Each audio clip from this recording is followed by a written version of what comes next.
Another thing you had mentioned about the disproportionate, or where just as many white people have their civil rights taken away as black. However, if you look at the news today, if you look at Richmond, all you see on the news, black folks. You hear black folks. And believe it or not, it reminds me of Pablo's dog. When he ring that bell, the dog salivates because he thinks he's going to eat. Some people normally, when they automatically see stereotype and they see a black man, oh my God, it's something automatically comes down. Yeah. And if you constantly see that on TV, it's subliminally sending messages. It ain't as subliminal as all that, trust me.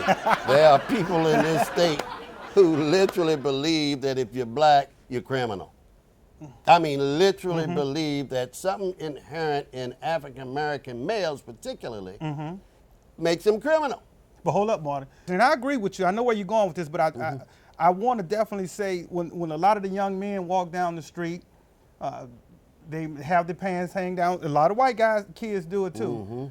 That does not bow a good image for us.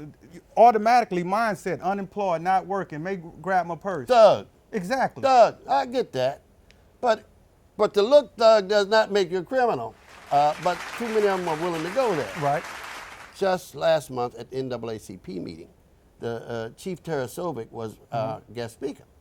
And I raised the question, how can you have 3 general district criminal courts in Manchester, Monday through Friday, all of them full, yet if you see more than 4 white defendants in any one of those courtrooms, I'll eat your hat. and so, I mean, it's true. The implication is that, white people don't commit crimes in Richmond. Well, they sure committing them out in Chesterfield, because I visited the jail out there a couple of months ago, and they had them hanging from the rafters. White inmates, based on the number of visitors there to visit inmates, Right. overwhelmingly white. So I said, it appears, it's very clear to me, that too many of your officers view people of color as the very object of law enforcement. That they are the bad guys, we're the good guys, and they are the people we are. I actually had an officer to tell me certain young people walking up and down Meadow Street, they're stopping them. Young folks, same cops, same kids 2 and 3 times a day. Can I see your ID? Show them the ID. Can I search you? No. They got sense enough to tell them, no, I have the right to tell you no. And I said, look, you've got to have probable cause for this. They tell me, no, all we need is reasonable suspicion. Well, that's stop and frisk. Right. That's stop and frisk, and it's going on right now in parts of this city. And so we are targeted as being criminal. The scrutiny is placed on us with glaring light wherever we are. Right. So what he says is that, I'm glad you raised that question. We're getting ready to start a training program next month, October, in which we're going to train up our people to address the issue of implicit bias, where they have been claim they've been trying to deal with explicit bias. These are terms I've never heard before. Well, what do you mean when you say implicit bias and explicit bias? Good question. It means that they're admitting that they're racist. And they're racist 2 different ways. Damn.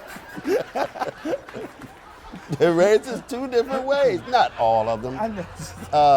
There's some wonderful officers who are white. And I know a time when black officers riding as a partner with a white partner will go to Mosby Court, jump out the car and beat a brother harder than a white guy would ever dream of, just to prove to his white partner that he's fair. So let's not get it twisted. They need this training. And the beauty of it is that Henrico is joining in collaboration with him, and lawyers out of the prosecutor's office, Commonwealth Attorney's office, will also be trained. Once these handful are trained, they will then train the rest of the force. And so this could be revolutionary. This could begin to get at the real problem of avoiding a Ferguson, right? Yep. Yeah. And see if we can't nip this foolishness in the bud, because it's been going on way too long.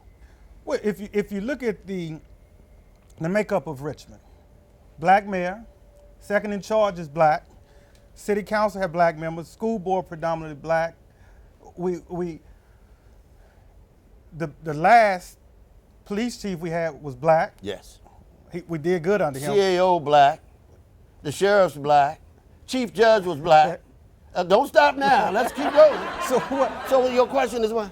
I'm trying to figure out, why can't we get our arms around the problem for the school system? The same thing. We got a black superintendent, just brought him in, doing a good job, in my opinion. I'll ask you about that later. Yeah. Predominantly black, being ran by blacks. Are we not getting funding from the outside? Do we not have the right people in? What's going on? Black people understand other black people problems. Listen, politicians follow and should not be allowed to lead. But sadly, our black leaders at every level has left us. I mean, political leaders they ain't talking to each other, number one. And if they are, they sure ain't talking about us.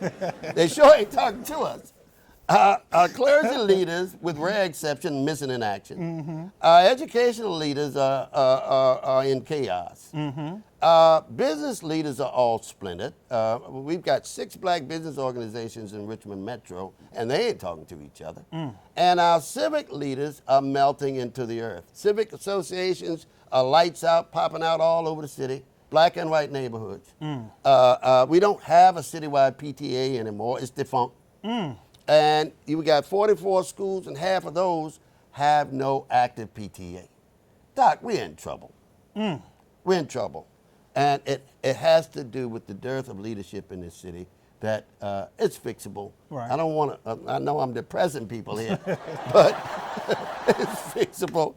And I'll tell you maybe another time what we're doing to fix it. But I'm convinced, and to your question about the sagging pants and everything else, we're looking at symptoms to a larger problem. And that is the broken village. It does take a village to raise a child, and any of us 40 years old and older, if you grew up in the South, black or white, you grew up in the village, where neighbor knew neighbor by name, who knew each other's children's names by name, and were willing and committed to take care of one another. That's broke. Today, we don't know our neighbors 2 doors down. You're right about that. And that's not a neighborhood, that's a living unit. We've got to build community wealth, and that's defined as organized money, organized talent, and organized assets. Nobody's driving that bus for us. And it's the economy, stupid. And so many of these behaviors are outgrowth or consequent to a failure on our part to drive the economy. Economies need to be driven. Right. You need data. You need to know trends. You need to know demographics. You need to be able to anticipate some of this stuff that's happening to us. We are blowing in the wind with no leadership whatsoever. All the people that I know, Reggie, I can't tell you one person that I can point to and call him an economic leader. There's so many social consequences to economic conditions that we have to have somebody in place to read and interpret to the rest of us.